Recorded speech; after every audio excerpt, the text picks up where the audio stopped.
Hello, everybody. Hi, Real Balverin here.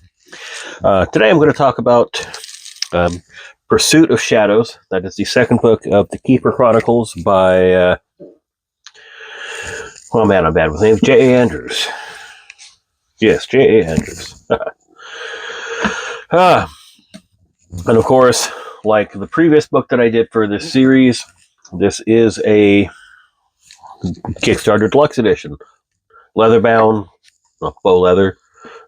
You may have already seen the unboxing video. Love the foil and all that, but I'm here to talk about the story.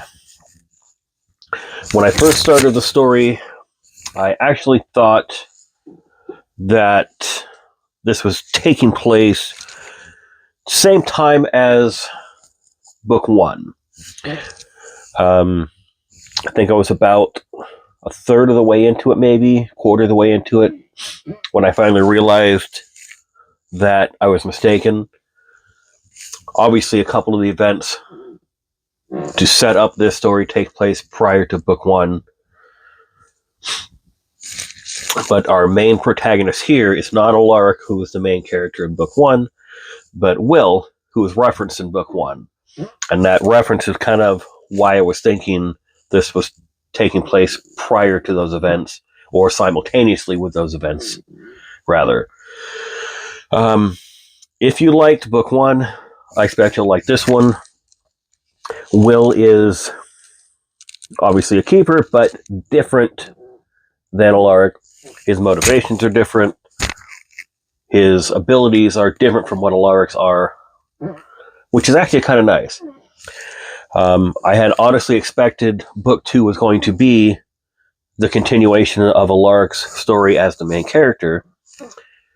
And looking at what's coming for book three, our main character will change as well to a character referenced in book two here. I won't spoil it by saying who, because I don't want to give away anything here from book two. I try to be spoiler-free as much as possible. But it is interesting to me to have a continuation of the story book one, but rather than just having the same character be the focal point, having that story continue somewhere else, even a completely different part of the world, and then that leads into some of the events and you getting information of events from the first book as it affects what's going on here with this second protagonist.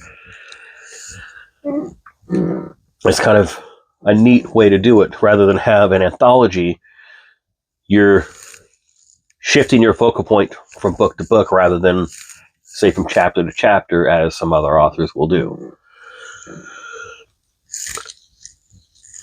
It's hard for me to get a lot of detail in here because, again, I don't want to spoil the story for you. But whereas in book one, Alaric's motivation was to save the life of his wife, who had been poisoned, and so he put her essentially in suspended animation through magic, kind of sucking her life force into that gem. Our protagonist here, Will, left in search of rumors of our big bad from book one, or at least the person, our motivator from book one for the big bad, to find out what was going on with there, as opposed to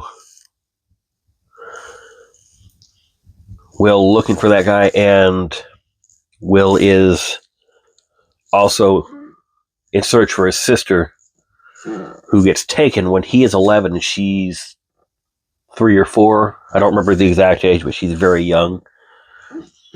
So obviously his motivation is somewhat personal as well as professional, if you will. It's a different type of motivation, if still a little similar. So it's nice to see that change. We're definitely introduced to a lot of new characters because instead of taking place in the locations in Queensland that Alaric's adventure takes place in, Will's takes place in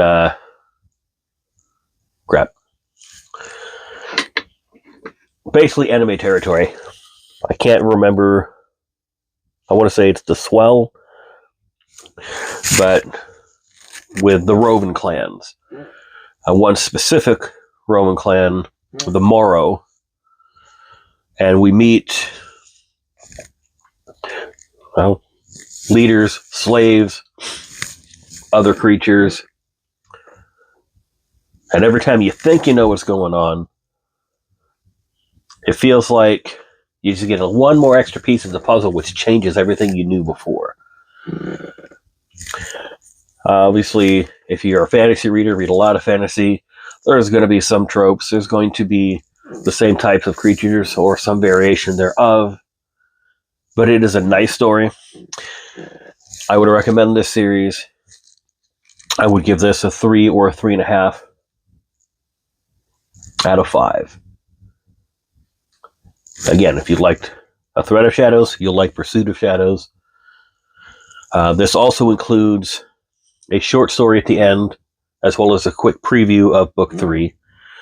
The short story is called The Black Horn. Amusingly enough, since I have that short story in digital format, I'd happened to just read that prior to this book. And Will actually tells the story of the Black Horn in this book. Obviously, their author is not telling the entire story in the story. But the opening line he uses to tell this story to the Morrow clan is actually the same opening line she uses for that short story, which I thought was a nice touch. So, thank you for watching the video. Enjoy the book, enjoy the author.